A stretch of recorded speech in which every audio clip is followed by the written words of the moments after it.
It just triggered curiosity in my mind now. I'm gonna be focused on that. What? On the weather? It just it just triggered a curiosity point in my mind now. I'm gonna have to figure this out. The weather? The weather thing? The weather, how does that work?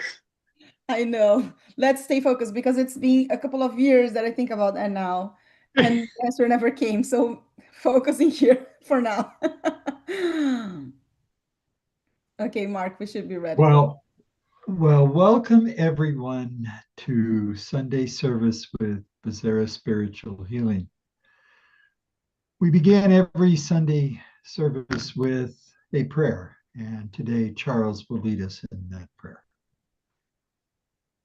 Welcome everyone to the Preserve Spiritus Healing Center. I invite you to join this group in an effort that is a prayer. Divine Creator, it is with a heart full of gratitude that we thank you for our existence, for the presence in our interesting environment that we live in, and for this opportunity where we are again continue our process of development. With your blessings, the blessings of the mentors and enlightened spirits, who has permission to begin our be blessed with inspirations to send us the message that will be appropriate for each one of us, and that we are attentively connecting and vibrating in benefit of ourselves, our family members, our neighbors, our community, because that's what we do. So we appreciate you and thank you. God bless you. Thank you, Charles. BSH is a registered 501c3 nonprofit in the state of California, and we welcome all beliefs and faiths to participate freely throughout the week. It is with that perspective in mind that we welcome all spirits, all beliefs, and all principles, and welcome their participation actively in today's meeting. Each of our Sunday meetings are done in two parts. The first part is a presentation, typically done on the basis of a book or other reputable source. The second part is a distance healing done with what we call passes. And again, all are welcome to stay through both sections of this. Each week, we offer a variety of courses and classes, but each one begins at 6 p.m. each night with a time slot devoted to prayer. And again, all are welcome to attend with this very same Zoom link and bring your prayer requests. And we simply rotate with whatever's on your mind. And that prepares us for what begins at 6:30 on most nights, which is a book study. Tonight, we continue our book study of, no, I forgot what our book is. The Messengers. Thank you. It is The Messengers. I forget. What night is this? On Monday nights, we do not do a book study. We have a closed session for the BSH mediums only. Again, it's two parts. It's an educational part. Thank you. It's an educational part, and it is also then a healing part. On Tuesday evenings, in conjunction with Divine Light, we continue our book study of the Consoler. On Wednesday nights, we continue our book study with the book Heaven and Hell, one of the 5 core Spiritism principles. And on Thursday night, we continue with the book Living Spring. Of note that anyone is welcome to contact BSH and request a one-on-one appointment. And we will do what we can to find the right person for that session. We typically reserve Wednesday afternoons Pacific time for that purpose. So just drop us a message either at the website or here in this chat session, and one of us will respond accordingly. If there are no other questions, then I'm going to introduce our speaker today. And in unique fashion, shall we say, she's not doing a presentation she created. She's going to do a presentation that our sister Sunshine did. But Sunshine has a commitment that she cannot break for today, so Kiki has stepped up to deliver this presentation. And I could talk about Kiki and Sunshine, but I'm going to pass on all that and just let Kiki just tell you that it's great to have Kiki back in California. Things are shaking. I can feel the vibrations already. Take it away, sister. Sure. So thank you, brother. And as Mark was saying, these was supposed to be Sunshine presenting, but she had a personal appointment that she could not miss. So I will do my best to share her content. And we all know how great she is presenting. So I appreciate your patience bearing with me. And I will do the best I can to transmit the message that she and the mentors wanted us to give. Now, one thing that I do want to call attention because it called my attention right when I saw the topic, the need for action. It's interesting. We know that everything is very much connected. All the topics that we hear here are always connected. But it's interesting that we come from a series of worshiping and then action last week and then action again this week, which is very interesting. I think that this is a call for, it's almost a wake up call for all of us in some shape or form. So today the topic is the need for action, which is a chapter from the book Jesus in the Home. By the way, an amazing book for anyone who would like to read it. Very short chapters, very intense, and very precise in terms of calling for reflection. So Jesus in the Home tells us many different passages, and today's passage is about when the disciples were heatedly discussing the need for of preparation for the divine kingdom, which is something that we are all looking for, how to be ready for our next step, for our spiritual life, what's the best that we can do in this life so then we can be better prepared for the next time, so then we can keep evolving. And then they were all bringing up discussions and topics and how they could do that. And here are some of the suggestions that came from the disciples. So one was the need for meditation, right? So breathe, keep meditating, and then we'll connect with our divine self and find the the state of mind needed for us to be in the divine kingdom. The other suggestion came as an isolation in a place inaccessible to sin. So then we would just hold ourselves from what could happen that is bad enough for us or for others that would take us out of the way for the divine kingdom. Another suggestion was a ceaseless worship.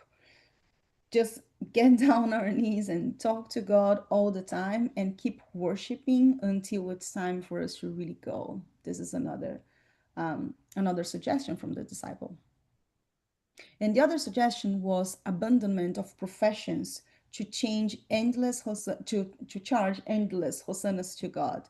So the idea was to keep all this highness and keep singing and praying to God, very much similar to worship, but even to the point that we would abandon everything that we were supposed to be doing as profession for us to be able to give hosannas to God. The other option was incessant fasting as a mean of not indulging ourselves with material needs. So then we would just go to the divine kingdom in the most clean shape and form. The other option would be to refraining from contact with unclean people. So then we would just avoid them and be really ready for us to not only to keep connected, to keep centered, and to keep our thoughts elevated and ready to the next phase. And that's interesting because then Simon went to Jesus and said, Jesus, we need your enlightenment because we have so many different options here. We do not really know. And this is what I want us to reflect on, all the different options that we see and that we set for ourselves for us to be ready for the divine kingdom. And then Jesus very gently asked questions instead of giving the answer. So he asked, Peter, what kind of water causes pestilential miasmas? And Peter answered, well, of course, useless, stagnant water. So here we already have an idea on where Jesus is going, right? The first question is, what type of environment will cause miasmas? And the first one is a stagnant water. So if we were to do an analogy with how what can get us stagnant in life, we should reflect on what drives us to be frozen. Health or whatever type of sickness, um, job situation, relationship situation, finance situation, whatever. What happens to us that freezes us from being in motion, from being doing something?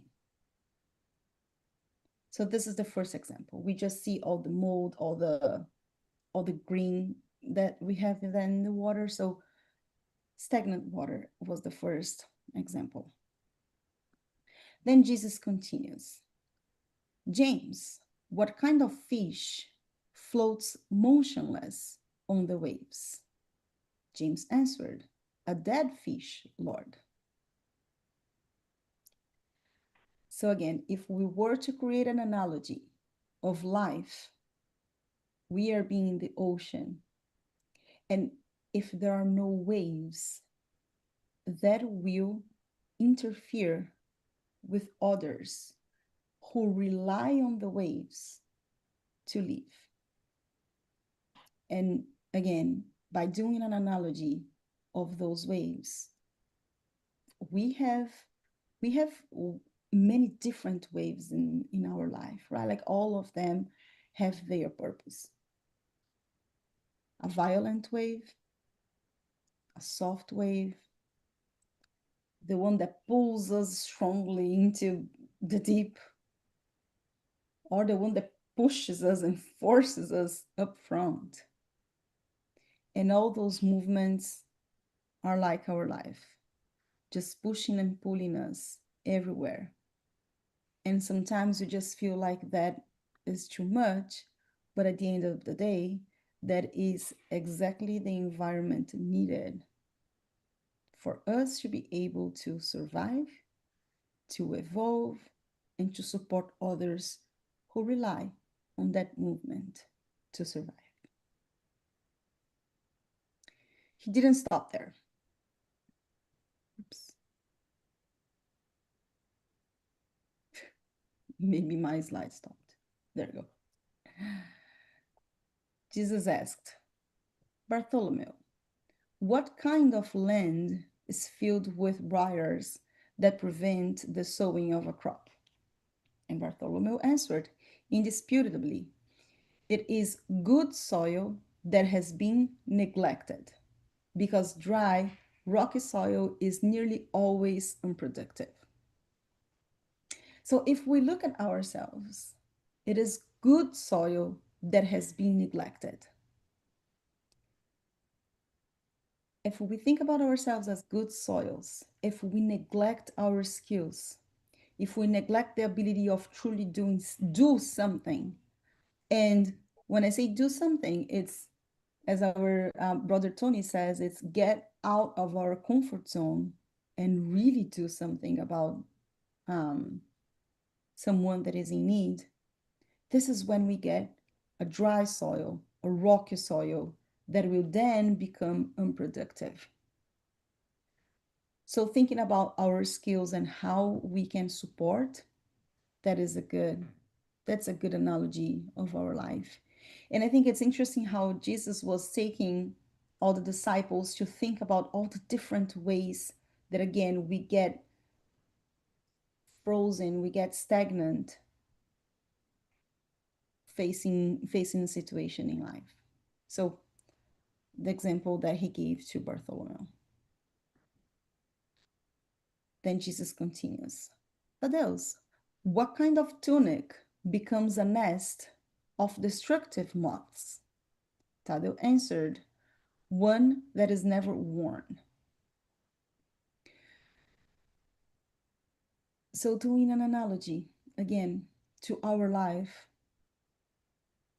the life that we do not use to serve, and I heard that from, I don't know if that was from Chico or Emmanuel said it to Chico. I think Emmanuel said it to Chico. A life that is not used to serve does not serve to be lived. So it's really, if we are not serving, is it really useful? Serving, of course, ourselves and others, but the conscience that we have, that we wake up every single day and we are able to decide what do we want to do with the hours that were given to us. And I think that Sunshine even alluded to that last week when we had Brian giving his talk.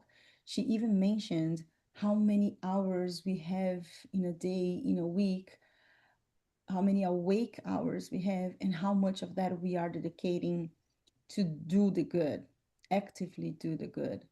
And I won't dare to make the math because I truly don't remember necessarily.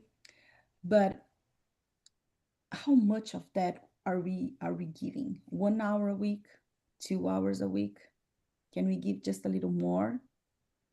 Or if it's not about how much, but how intense we are being charitable, that is also something for us to think about.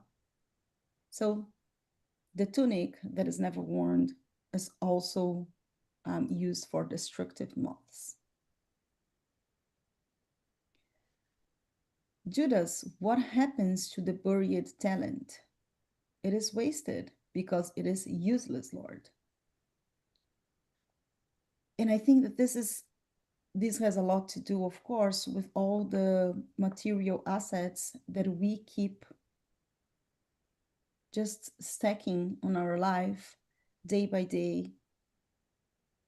And having gone through a big move from one house to another, it's a good wake-up call to how many things we just keep that are not really necessary. So the reflection here is, what is the talent that we keep burying? And we could be investing that into a different way for different people who are in truly need. If there is more, it's because we just have the opportunity to give to someone who's missing. So the idea of waste, or the idea of saving for the future, we should be very careful with that. We should be always reflecting and balancing what is the sweet spot between saving and having, a safe future We all know that we have to care for retirement, but how much is enough? You know what I'm saying? How much is enough? How much should we be sharing? And if we just think in the future, if we just think about ourselves, there might not even be a future. So that's the reflection that I think it's important that we reflect between what is the saving, what is the action, how much of that should we be sharing with everyone. So up until now, Jesus was giving to us examples of the stagnant water, the soil, the waves that are motionless, the soil that is not being used, the tunic that is never worn, the talent that is buried. So all the different sources that are given and not used in many different ways. But then he brings to us another perspective, which is what type of environment does it create? So Jesus asks James, where do serpents and wolves seek shelter? And James answered, in ruins or other places that have been abandoned, because it's safe, it's dark, it's comfortable. So that motionless, or all that, and I want to use that word with a lot of respect and cautious, but all the excuses that sometimes we just give to ourselves for us not to act are creating this cave for us to be the shelter for wolves and serpents of our thoughts. There is a saying in Portuguese that that says, let me try to remember in Portuguese and try to translate in English, but an empty mind is the house of devil, something like that, right? And this is it, because we dry ourselves. We ended up not using our skills, our thoughts, our abilities, our heart, our health, our day. Then all of a sudden, we are a shelter for bad thoughts, for bad actions. Not necessarily because that is what we have, but that's because we attract. We attract people, we attract spirits that are in tune with us. So if we are not open to do charity, guess who we're going to invite to our houses and to our thoughts? Those who are also not interested for whatever reason. So that's why I wanted to use the word excuses with a lot of caution, because I know that there is some part of us who is definitely willing to do more, but there are so many reasons and there are so many things that prevent us from doing that, that's the time that we just open up the veil of our eyes, open up the veils of our thoughts, and get face to face with what is needed more than life, more than the sun, more than health.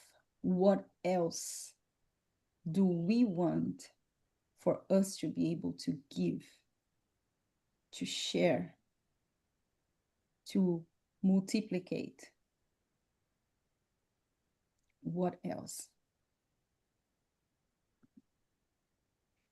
And Jesus didn't stop. He added one more example to Andrew. Andrew, what is the purpose of East?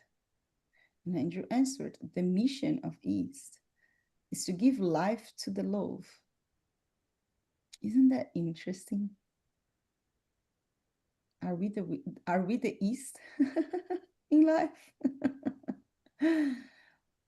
Should we also understand what is our purpose in life? Everything has its purpose, and I think that this is the piece that resonated with me. When we think sometimes that something is so small, it just changes lives. And it's interesting because I had a very interesting conversation with my husband this week, where he was telling me a very important conversation that he had with one of his bosses long, long time ago. I will say 7 years ago. And he still remembers the words that were used that marked him so strongly, that changed his way of thinking about the situation that he was thinking. And I bet that his boss doesn't even know about that, because for him it was so simple, so trivial. And that's the same for us. How many times do we don't do something because we believe that it's too small, because we believe that it's, like has low impact, and we just end up not doing anything instead of doing for one. If we change one life, what does that look like? So Jesus, resting his piercing yet gentle gaze on his disciples, he added good-naturedly, "The temple is full of worshippers, yet Jerusalem is surrounded by misery. If the light's not used to drive out the darkness, if bread is kept from the starving, and if medicine is withheld from the sick, where can we find benefit in the work we propose to do?" Right. So again, we are in a planet, we are in a situation where it is called for us to share as much as possible. Everything, everything. Our health, our ability, our conscience, our work, our food, our clothes, our material, spiritual, emotional assets. Everything comes from God with the purpose to share. I'm not saying that it's wrong for us to have a comfortable house, for us to have comfortable clothes. Absolutely not that. But it is within the back of our mind, at the deep of our heart, and we all know that when enough is enough, when too much is too much, when it's time for us to say, that's enough, I can share more, I can do more for others instead of keep doing more for me. And this is the call. And again, if this topic is coming to us over and over, week after week, I think it's an important reflection that we should all do. So let us help to hold each other accountable on what can we do more to keep us in action, to keep us getting ready not only for ourselves, but also for our brothers and sisters who are in deep, deep need. This is the way. This is Jesus telling us. So Jesus said, the divine kingdom holds the need for action as a fundamental order. This is so important. Let us continue onwards and let us spread the redemptive truth through our thoughts, words, deeds, and lives. So the first thing that I wanted to call out here is that the divine kingdom holds the need for action as a fundamental order. So one thing that we should be always careful is how are we using everything that we hear, everything that we listen, everything that we read? How do we put that into practice? Remember what St. Francis of Assisi said? Preach the gospel all the time. Use words when necessary. Because this is a call for us to live the gospel in each and every situation of our life. And we discussed a lot that last week, right? We discussed about what and how we take care of our thoughts during traffic, or during business relationship, or doing a conversation with our neighbor, or doing a conversation with someone from our family. All of that is somehow needed in a for us to keep the fundamental order. We know that in this lifetime, we might be in a comfortable situation where we might have not been in other lives. So again, are we giving back what we receive? And I tell you that sometimes it even strikes me as a guilt. That's very careful too. I have to be careful because sometimes I look at my family and I give so much thanks for the opportunity to have a loving husband, a loving child, a loving dog in a very comfortable house. And I keep thinking, I have to give more. I have to give more because that's an infinite bless. That's an infinite bless. How much I wish that all the families could wake up with peace in their heart. So I keep thinking every time, what else can I do? And I know that there is so much more. And I think that's very interesting. I think that that is very interesting that Sunshine was not able to do the talk. And maybe this came from me for a very important reason. So I'm sharing that our thoughts, our words, our deeds, and our lives are very much needed. So sharing with you all, what else can we all give? What difference can we do in someone's life today?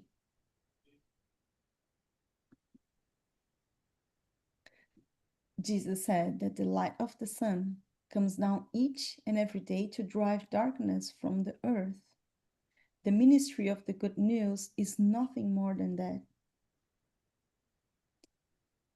So again, it's really interesting to see that when St. Francis of Assisi brings that beautiful prayer asking for God to grant us the opportunity to be the light where there is darkness, to be hope where there is despair. And sometimes we just sit and complain that we are in a chaotic situation. How many times have we done that? Oh, this is difficult, this is challenging, this person this, that person that. That's the opportunity for us to be the light in the darkness. That is the opportunity for us to be the bread for those who are starving. That's the opportunity for us to be the medicine for those who are sick. So I think that this is also another call for us that wherever we are, however we are, first, we will never, ever lack what is needed for us to be servants of God. I remember once we were doing a meditation, and then I remember a mentor praying, and the mentor was asking for Jesus to enable us to be shelter for those who are seeking him, for our tree to give fruits for those who were starving. And I thought that that was very beautiful because it's how we position ourselves. Right? Like it's how we position. So if we become shelter, we will receive people who are in need. We will face situation where we can serve fruits. Are we really doing that? Is there anything more we can do to live the gospel, to bring that good news?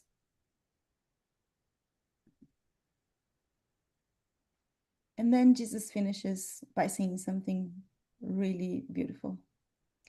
To love by serving is to worship the Father above all things. To serve by loving is to help our neighbor as ourselves. To abide by these guidelines as we progress towards redemption is to practice the whole law. So it's to love by serving and to serve by loving. It's all about love. It's all about serve. And I think we even spoke about this last week, There is no love without action. We cannot love someone just by looking at them. We love by acting towards them. And having a toddler right now in a very challenging age where she's challenging me all the time is a good reminder about that. I love her to pieces. And yet, it requires me to be creative and to give her love into so many different situations that I love the opportunity to be learning like that. And what I ask for God, for all of us, is that we are able to keep progressing through happy experiences. And may we all understand what happy means, that we can help each other without really suffering, without the pain of suffering. Bezerra de Menezes said in the book Light Ahead, let us proclaim to the problems of the world, without Christ, there is no solution. And this is Christ on us. This is Christ serving, washing those who are in need feet.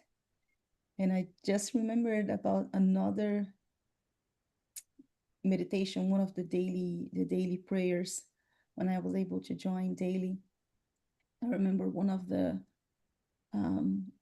prayers, I saw us, those who were praying, we were all washing the feet of many people who were in need. We were there. And that was so beautiful, so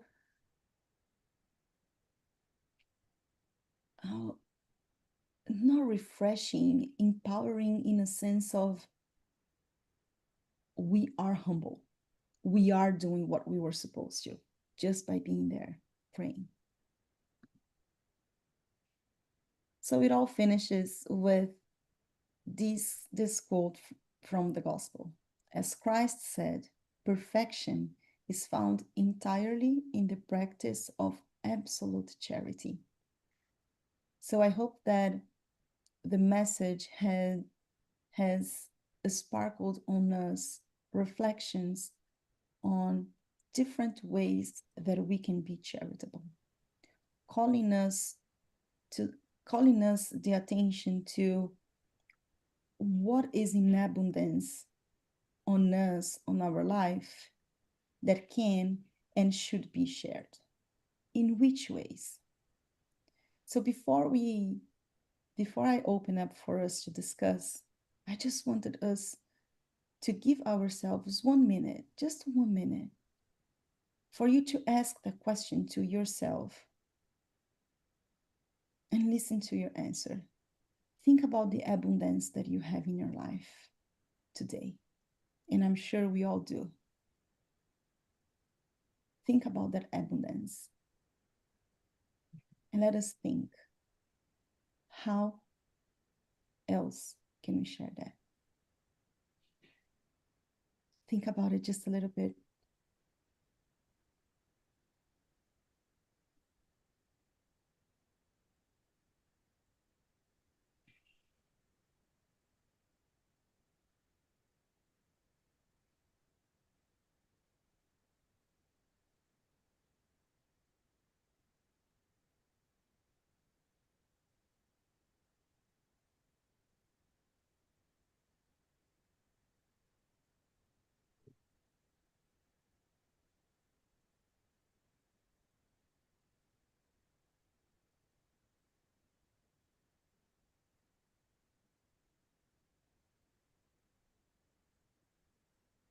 And with that reflection, I just open the floor for those who want to share.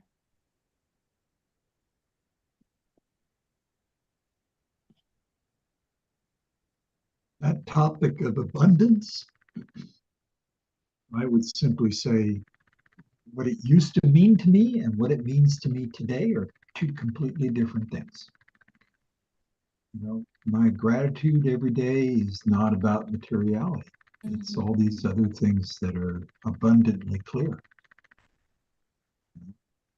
Yep. And the other thing I would say is, you know, the reality of happiness is a roller coaster. Yeah. It's never the same from one breath to the next. You know? But remember, brother, these are the, for me, those are the waves that they're gonna come in different shapes. Sometimes they will pull us very strongly. Sometimes they will be just, just a small wave. Sometimes it will be still, but it won't linger. And I think that I mentioned this to you all. Everything we know that Emmanuel said to Chico Xavier, these two shall pass. And then I saw a modern version of that. Sometimes it passes over you, but it passes too. Nothing lingers.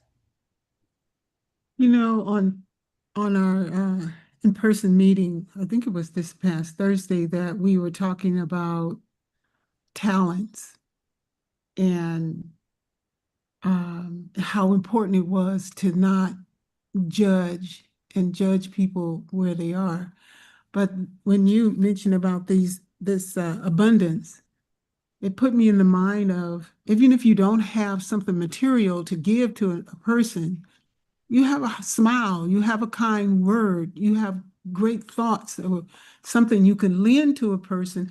If nothing else, you have time to hear them. And I'm going to tell you, there's been a lot of people lately in my life, that my personal friends, that have needed me to just listen, just be a sounding board for them, to have someone to talk to, and so that's another way of being available and having an abundant amount of time. I wouldn't say I have or do have.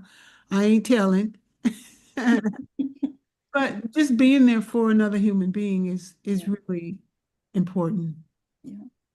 And sister, Yesterday, sorry. no, go ahead. Yesterday I called our dear sister Regina, and that is a example of happiness. She and Valerie, they were so happy, even though with the situation to feed the homeless that we don't wanna, we wish that to be extinct from earth, but still in the world we live today, the examples, and that is a good example of happiness. No, they were preparing to serve lunch, and they were so happy that contagious me. I'm very grateful for that. And every day for over 10 years that we did BSH presential for the healing service and visited other spiritualist churches and other spiritualist places in New York, in Colorado, in Pennsylvania. And I will tell you, every single time that I was serving, after that service, my heart was so full of joy and happiness. It is a happiness and joy that we cannot express, we cannot explain. We have to feel it. So charity is truly the only way that we will practice our service, and we will help our brothers and sisters in need. That is the only way. And it is so wonderful. One time that I so grateful for that. Dr. Paulo, for those who has participated more in the Brazilian spiritual healing service and Bezerra spiritual healing service, you will remember how Dr. Paulo loves to wash the feet of people. Always he have a cotton cleaning their foot, or some situation there, or with castor oil. He always was work on the feet. And one day I asked him, can you let me feel it? Why you work so much in the feet? What is this example you want to give to us, or teach me what I need to learn? And he let me feel it. So I remember we were there in Perry Center, and someone came with a food. The both feet was very, very dirty and very sick, have a lot of open wound. And Dr. Paul used that day to teach me. I will tell you, beloved brothers and sisters, the feelings is like you have a soul, a beloved brother or sister that is in front of you, their desperation of healing. They come, lay down the table, they offer and offer their whole being, not just the physical being, but the whole being to be healed because they have tried everything. And the last hope is the spiritual healing. So they can this person like Dr. Paul allowed me to participate in the whole co-participate in the whole healing. And when he goes to the feet of this person, and I could smell the energy, and it was a lessons of humility to me too. And this whole energy, I could see the bodies connected. I could taste the energy and the intensity of the energy. And then when you're touching the feet of that specific person, the heart open, the heart chakra, that person open was full of resentment, full of sadness and anger. And Dr. Paul allowed me to feel and see everything. So when I saw that, oh, got emotional, all that weaknesses, sadness, and shadow inside their heart came to all the centers throughout the body and concentrate in the feet. When he worked with me, our heart was open.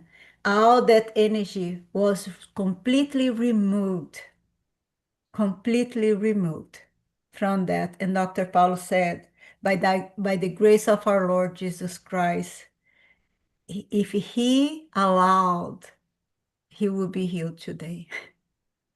So you see, the healing is we have to allow, we have to want it, receive it, accept it. The acceptance of everything is very important. So all this we have been teaching here, not just teaching, sharing the lessons of our Lord Jesus and the beloved apostles of Jesus and the great workers of the light. It is we are sharing these experiences, our individual experience, our dear sister Kiki brought today, our dear sister Sunshine brought putting out together with the mentors, and what we wanna share because we want you to open your heart center and let it come into your heart. Let go through your whole body. And let go through the Mother Earth. Allow Mother Earth to absorb this energy on the examples that Jesus led to us to washing the feet. Mother Earth, the Spirit are saying right now, I never thought about that. Mother Earth is the great disciple of Jesus. She washes out our feet every day, and we are not aware of that. Thank you so much.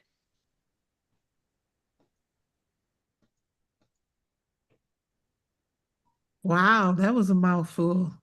I Yeah, enjoyed that. I really enjoyed knowing that yeah, because when we did the healings, he always had someone at the feet. And that's so funny because I was wondering, because he always puts me at the head, what's going on at the head. So yeah, I think it's interesting that, sometimes I guess each individual will have something they need to work on, and he would assign you to that area of that person who's on the table too. So I miss us getting together. Be glad when you come. soon, sister, soon, I'm sure, soon.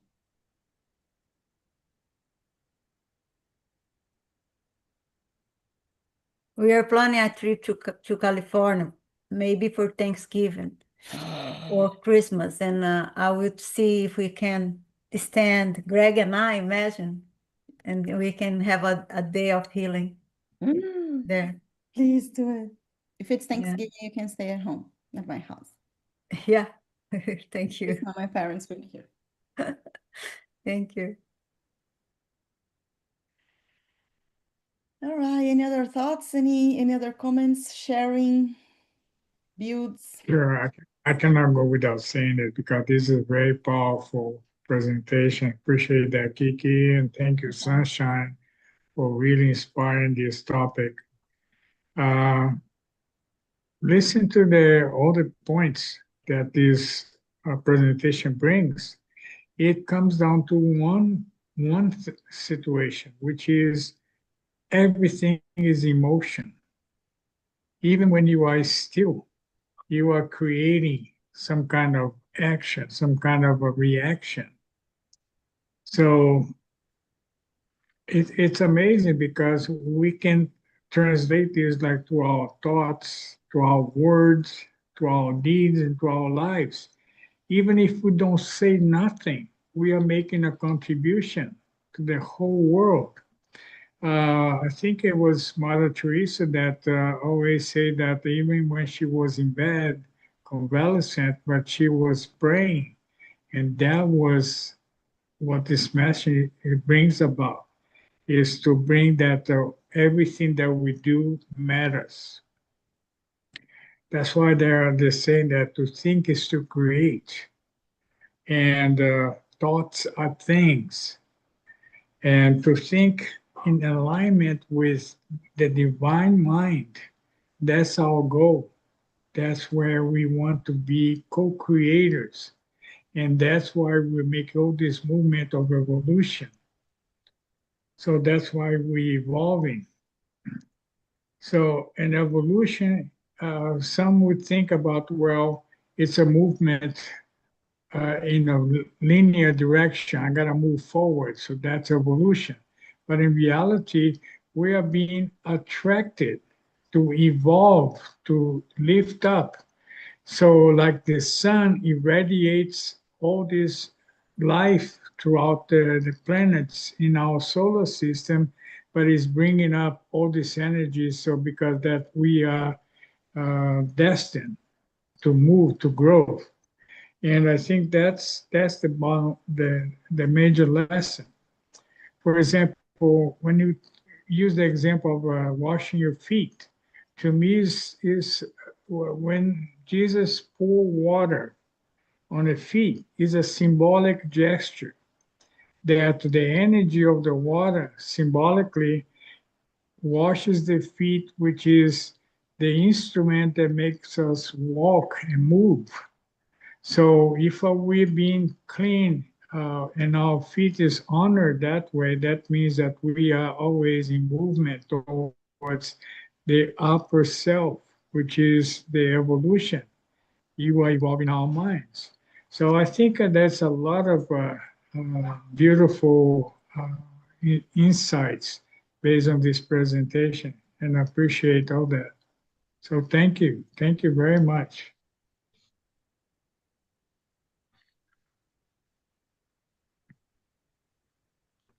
Any other thoughts? I want to thank Sunshine again for Very giving me the much. opportunity to reflect so much on this. The entire topic for the last few weeks gives us all pause for reflection and introspection and such. Because it is all about action, taking the knowledge and putting it And into Mark action. is about and Mark is about responsibility as well. Mm. Because we are responsible for what we're doing, even if we choose not to do anything.